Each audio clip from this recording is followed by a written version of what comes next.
and welcome back to my channel. This is Patty, and today I am going to talk with you about repotting our houseplants, and I'm using this cute little succulent. The best way to repot plants is hotly contested.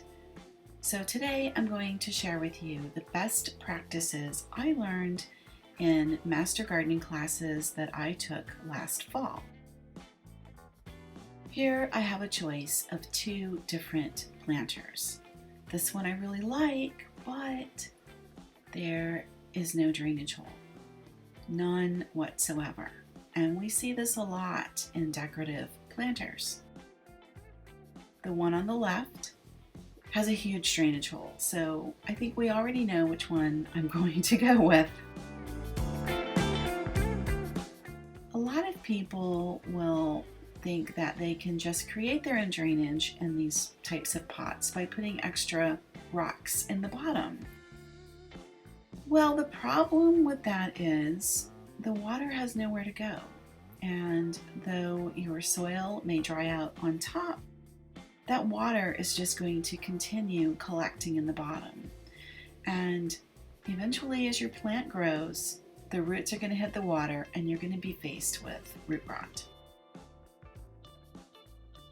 Let me show you how I set up my planters. So I do put some rocks on the bottom, only enough to keep the added soil from draining out the bottom when I water my plants. So I put the rocks in, and then I will pour some water through to make sure that there is no blockage. And you can see as I'm pouring water in, it runs right out the bottom. That is exactly what you want. And now I'm going to add in my cactus soil. If you would like a little more information on my soil choice, I'm going to link now to a previous video that talks a little bit more about this. So all I'm doing now is I'm making room for the plant to go to its new home. I am not excessively packing anything down. I'm just making space for this little guy.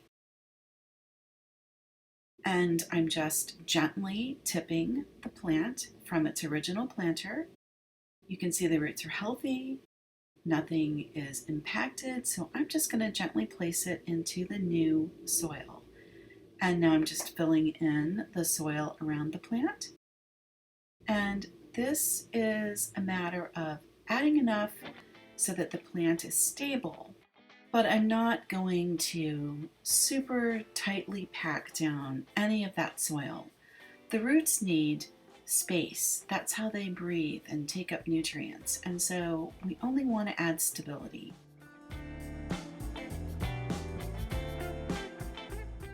And now I'm going to top dress the soil of my newly replanted succulent.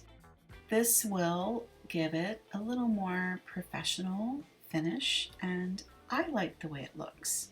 I'm using dried moss. And here's our beautifully repotted succulent. Our last step is setting up the drainage dish. We always put our houseplants into these little dishes, and the conventional thought is it's in a dish, we water it, the water comes down, it'll sit in that little dish, and then that water can go back into the plant and water it again. That is not what is recommended at this point. The new practices state that you take this little pea gravel and you put that into the dish, just like I'm doing here, and you then put the replanted plant on top of those rocks.